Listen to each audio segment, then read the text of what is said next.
The King are here, back once again, and the NFL regular season has finally come to a close, and there's only 12 teams left.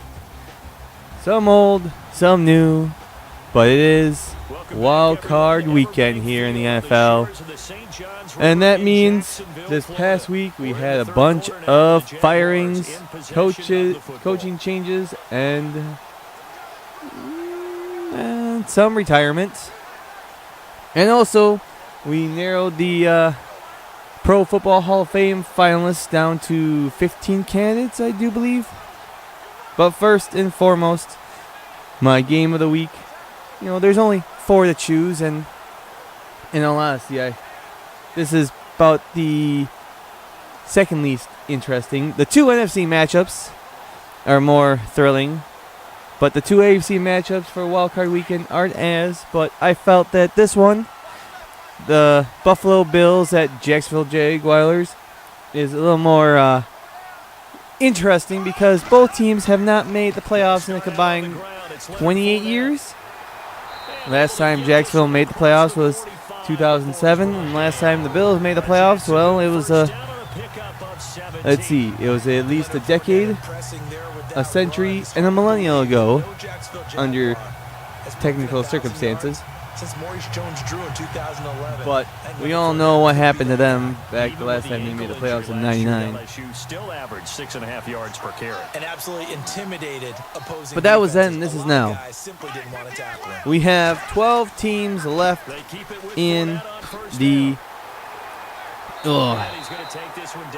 12 teams left remaining, and let's just go down that pecking order of who's in and has their chance of reaching the promised land. I mean, then we'll go recap some of the other news that has happened this past week, all the firings and a few other things. Then we will come back, recap, and and go over my picks of who's going to win this weekend and go from there. So we have as follows in the NFC: the Philadelphia Eagles, even without their main man, Carson Wentz under center, is your top seed in the NFC, while the quarterback list, number 1 draft pick, running back list,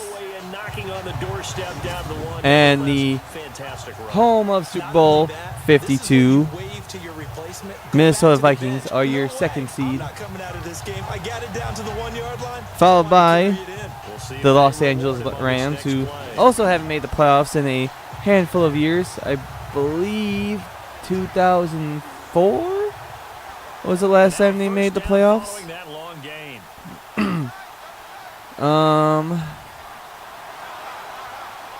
And yes, 2004 was the last time they made the playoffs, and this is the first time since the late 80s, I think. I read that they'll be hosting a playoff game at the Coliseum. But the New Orleans Saints are your 4th seed in the NFC, followed by the Carolina Panthers, and the Atlanta Falcons are your 2 wild cards. On the AFC side, we have none other than, if you like them or you hate them like me, you have the New England Patriots as your number 1 seed, home field advantage, running through the playoffs as usual in the Northeast. The Pittsburgh Steelers are your 2 seed, so they'll have the byes, and we won't see them until next week. Followed by Jacksonville with the 3 seed, Kansas City with the 4 seed. Excuse me. And Tennessee Titans making the playoffs for the first time in a while as well. I can't recall the last time they made the playoffs. Let's see. Since 2008. Shotgun now for Bortles. That's Hearns. And last but not least, the Buffalo Bills, who finally end the longest drought in they say in North American sports, but like 99, I know well before then there was longer ones, but apparently those were broken. But those are your 12 teams that are left standing. But let's go ahead. Let's just back up a little bit and let's discuss some of those misfortune things that have happened this past week. Because with the regular season coming to an end, it means bye-bye, coaches. And some surprising, not so. And like first and foremost, the Cleveland Browns joined the 2008 Detroit Lions as the only teams to go winless in the regular season. And I'm trying to figure out, is that easier or harder than going undefeated? I mean, the Patriots went undefeated in 2007. But unfortunately, they failed to cap it off at the end and lose. They only lost one game, and the one game that matters the most, the Super Bowl. But here's Lambeau out to kick this one away. Just a year later, we had another perfection team as the Lions, and well, so on and so forth. But here we go. We already know that Ben McAdoo was the only head coach cut during the regular season. So obviously they're looking for a head coach, but otherwise we have the Chicago Bears. They fired John Fox, which was not surprising. He had a 14-34 record in his, was it 4 seasons or 3 seasons with the Bears. And in all honesty, I thought he was going to do well. I mean, he had a good track record. He just didn't have the personnel, apparently. They go play action here on first the down. Detroit Lions fired Jim Caldwell. In my opinion, was a little surprising because he made the playoffs 2 of the last 3 years, 4 years, 2 of the last 4 years. He had back-to-back winning seasons. I mean, yes, he did not win a playoff game, but they kind of got screwed over of who they were playing and how the results and referees performed in those games. But he was, and the funny thing is he signed a contract extension. He finished 9-7, and he had a cumulative 36-28 record. So he had a winning record. But they say, nope, we're good. Bye-bye. We don't want you anymore. Which, you know, ultimately surprised me that they fired him. But, you know, we live in that day and age where it's, what have you done for me lately? Yes, you made the playoffs last year, but you were 9-7. You finished 9-7 this year. You finished second in the NFC North yet again, and but missed the playoffs. And well, hey, you beat the Green Bay Packers. You swept the Packers for the first time since '91. That should be impressive. You're the first coach to beat the Packers twice at Lambeau in the first time, within the last 30 years, basically. But I'm surprised. Maybe they'll promote Jim Bob Cooter or their defensive coach as head coach, but we'll see. Indianapolis, they fired Chuck Pagano, which is not surprising. Ever since the 2014 season, I don't know how you want the 20. It's not the 2014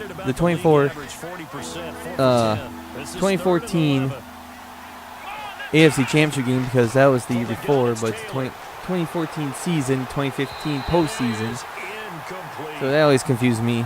How you want to word, but ever since Deflategate, where they got destroyed in the AFC Championship game by the New England Patriots, they went downhill.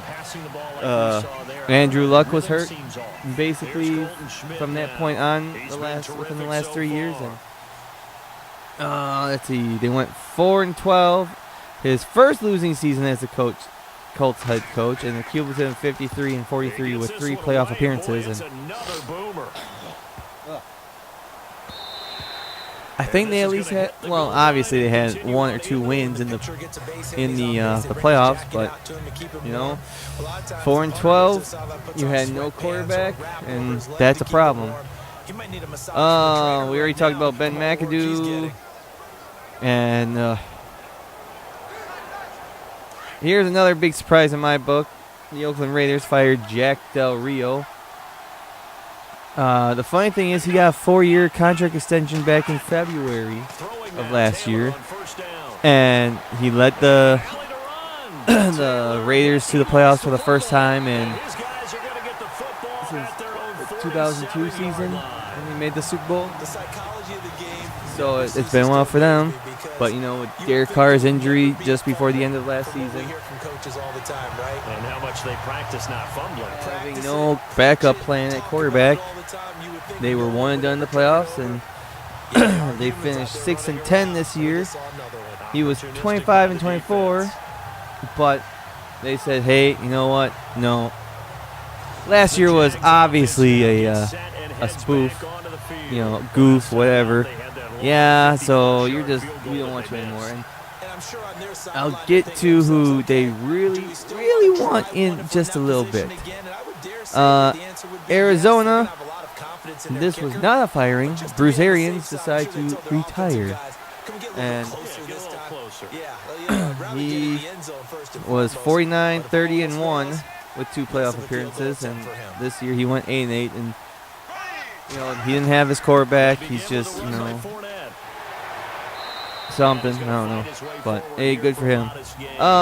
We do have some, there have been some other, not really big news, because usually if it's not a head coach, you don't hear about it too much. But finally, my Green Bay Packers fired their defensive coordinator, Don Capers. And there's always coaching changes in the offseason, and you don't really hear too much of it and don't think about much of it. But as a Packer fan, this was at least, you could say, 6 years too late. I think it's okay there. They didn't get a whole lot on that play, and but it's nice I feel like we have the personnel. We just need a new coaching staff, get that boosted up, this and that and whatever. But we'll see. Every time. You look at these 1, 2, 3, 4, 5/6 teams. Why did the coach get fired or retire? It's time to do a makeover.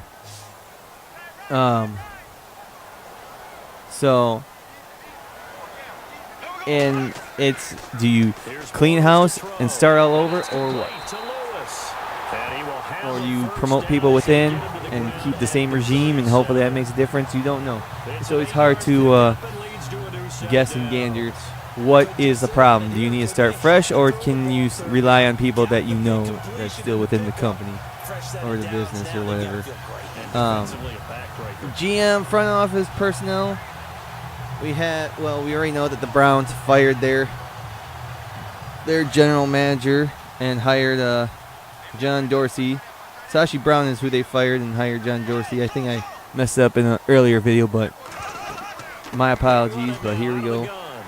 With the Green Bay Packers, they have decided to reassign their general manager, Ted Thompson. And so they're not just looking for a new defense coordinator and all these coaches, and they're also looking for a new general manager. But at the moment, Mike McCarthy, apparently he got a 1-year contract extension this past season that just leaked out. The Houston Texans are looking for a new general manager because of a medical leave, Rick Smith. And the New York Giants, we already knew, they fired Jerry Reese and hired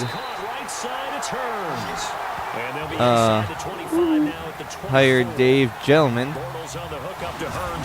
And that's all at the moment, but okay. No. Excuse me. Sorry. But when they're covered, can uncover themselves downfield and create catches. Just love it when mucus gets clogged up and all that. No new coaches have been announced. I know it seems like everyone, the Packers, are trying interview for either GM or defense coordinator. They're getting cock blocked by all the teams that the coaches or front office are working for, or they're just denying it. Which, you know, why give up a good position or something like that? But as the playoffs roll around and coaching changes are filled, I will mention them. But apparently, come this Tuesday, there's word that the Oakland Raiders already know who they want. They want John Gruden, the man that helped build the team to lose to the team that he eventually coached and won a Super Bowl with. Because back in 2001 season is when John Gruden, I think it was 2001, has to be 2001. John Gruden was coaching the Raiders. He led them to the AFC Divisional. They're going to see more people stacked up at the line of scrimmage as they try and bleed it out. Divisional game against the New England Patriots, where we had the tuck rule. I don't think it was a championship game. I think it was Divisional Round. I'm not going to look that up to clarify, but anyways, we all know the tuck rule game. And in the offseason, he got traded to the Buccaneers, who the Tampa Bay just fired Tony Dungy, who just built that team. And they said, enough with you, Tony. We know you're a great coach, but you just keep failing and losing. And so the Buccaneers trade for John Gruden. John Gruden needs help lead the Buccaneers to the Super Bowl to take on his former team, the Oakland Raiders, that you have to believe that he helped, form and great, and so on and so forth. But John Gruden never reached that height of excellence again in Tampa Bay. So the real question is, how good was he as a head coach? But the Raiders really want him. They're willing to give him a 10-year contract and talks of potential ownership for the team. And there have been some reports that the owner's like, no, don't do. If you give him ownership, that says president that other head coaches want partial ownership, this and that, and blah blah yak. So, I don't know. He's been out coaching for at least 10 years, I think, John Gruden. I think they jumped the gun on firing Jack Del Rio, but yet, the Raiders only have, at the moment, they have 1 year left on their current contract with the Oakland Coliseum. They're going to be moving to Las Vegas. They broke grounds a few months ago, I believe. And it's, the question is, do they have the guy that they want before they move, so when they move, they have what they want, or should they just wait until they move, start fresh, start over? But it's hard to say. Puts a little bit more pressure on your big offensive line. A lot of scrimmage at the 4. Here's but I'm not the Oakland Raiders. I can't say no. You can't have John Gruden. If you really want to pursue John Gruden, be my guest. This is going to be incomplete. There was at least one retirement so far that I noticed. I don't know about anyone else, but Carson Palmer has called it quits. I'm sure any other bigger names that announce their retirement, they will we will hear it in the upcoming weeks and so forth. So on 4th down, but one last thing that big news this past week, the Pro Football Hall of Fame has named their 15 finalists, and I'm trying to see if I can find that list real quick, and then I'll go over who I like this upcoming weekend. So his second field goal in the game, and that could turn out to be the big one. Nice, and maybe who I like to win it all, but it's going to be an interesting postseason. Come on, where is it? Here we go. And of course, we'll find out the finalists just before the Super Bowl, so I probably won't have that final list then. But here we go. We got Ray Lewis, Brian Urlacher, Edgerrin James, Randy Moss, Terrell Owens, Isaac Bruce, John Lynch, Brian Dawkins, Everson Walls, Ty Law, Tony Baselli, Kevin Mayu, Kobe, Steve Hackinson, and Alan Fensa. And with there's 2 senior finalists, Robert Brazel and Jerry Kramer. Now, I forget what they have to narrow it down to. I think that list of 15 down to half. Instead of the linebackers being back a few yards, you bring them up close. So 7 or 8. And I don't know if they can pick both the senior members or not, but oh, and there's one contributor, Bobby Bethard, general manager, personnel administration for the Chiefs, Falcons, Dolphins, and Redskins and Chargers from 66 all the way to 99. Woo! But if they can only pick one senior member, they better pick Jerry Kramer.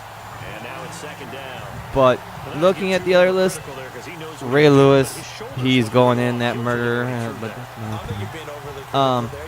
So Brian Urlacher, he might be on the outside looking in. Edgerrin James, maybe. I think John Lynch will get in. I'm pretty sure Brian Dawkins will get in. But Randy Moss, Terrell Owens, and Isaac Bruce. Well, Isaac Bruce, I'm sorry to say, but you're on the outside looking in. And if they had to pick one between the two, between Moss and Owens, if they both couldn't go in this year, I would have to pick Moss.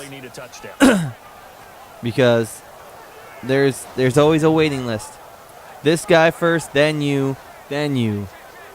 So if they have to pick and choose who comes first, I would have to go with Randy Moss.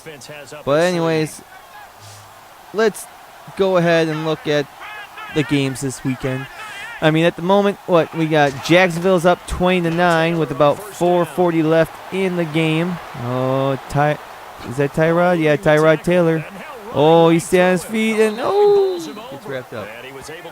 But here we have, let's see, Saturday's actions. We got Tennessee at Kansas City and Atlanta at Los Angeles.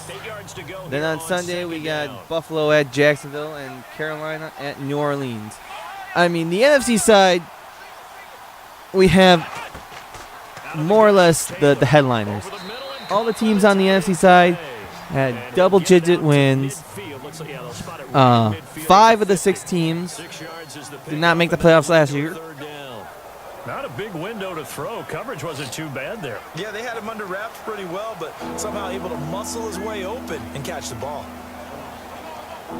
Apparently I have a mucus problem. But it feels like they have the momentum. They have all the better chances. They have the better teams until you look at the AFC's top 2 seeds.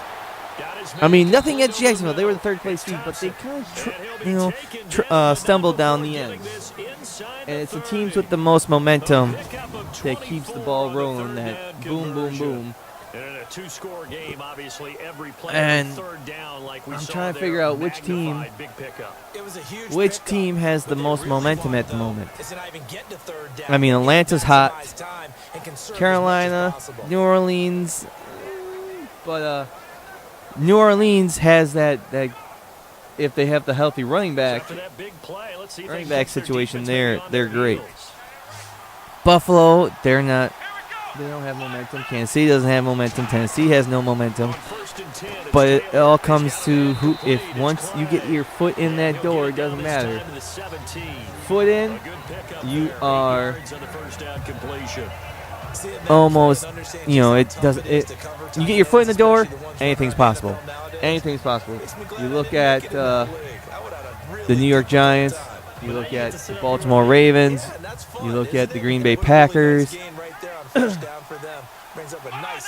All these teams that, people felt like have no chance. They get their foot in the door and, they win it all. Handoff. Ooh, Buffalo gets the first down. We're near the 2-minute mark. But okay, I know I'm running out of time. Close.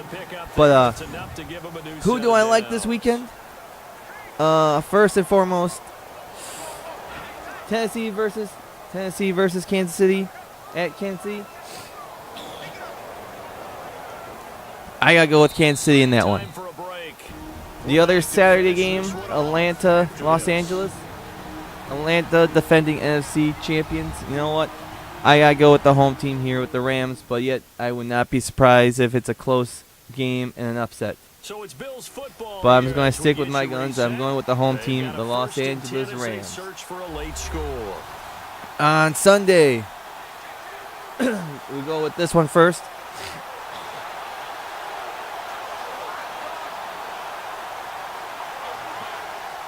My game of the week, the Bills and Jacksonville. I got to go with the Jacksonville. At the moment, they're winning this one, and it looks like they're going to stay that way.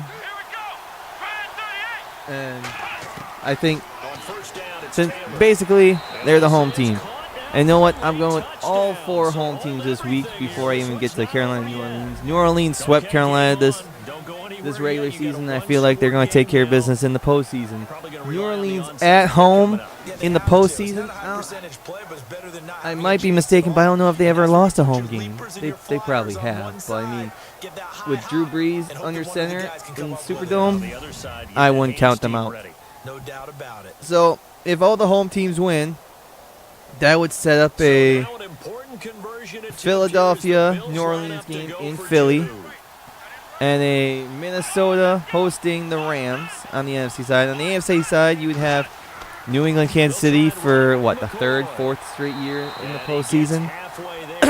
And then Pittsburgh hosting Jacksonville. And Jacksonville beat Pittsburgh in Pittsburgh, but that was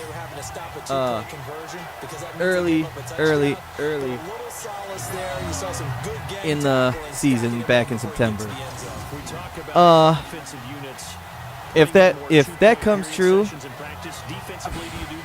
how Philadelphia's been playing, I almost would say New Orleans would beat them. But New Orleans is not good on the road in outsides. So, but I'll say this. How about this? The Saints beat the Eagles and the Rams beat Minnesota to set up a Rams-Saints NFC Championship game. While on the flip side, you have Pittsburgh beating Jacksonville. And, you know, Kansas City, how about that magic? They already beat New England once. Let's see if they beat them again. And so you have Pittsburgh hosting Kansas City.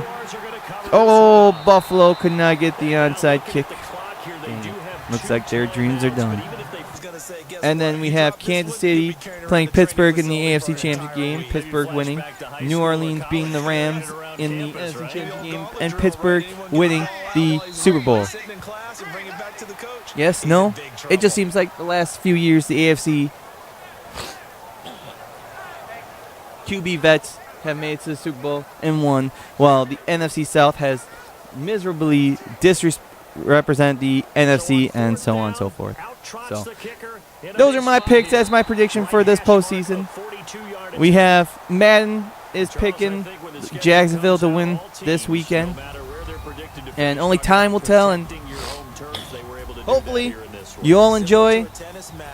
Watch all the football games this weekend, all 4 games, and don't forget Monday we have the quote-unquote national championship game in college football. But anyways, Madden likes Jacksonville, 20-15. We'll see. So enjoy. Thanks for watching, and hopefully Buffalo, we don't have to wait another 18 to 20 years for you to make the playoffs in Jacksonville or Saxonville. Let's see how far you can go with this deep run. So until next week for the divisional round, that'll do it for me. Like I said, thanks for watching. And until next time, see you then. Enjoy some football. Goodbye. The Jaguars are winners here as we say so long from Jackson.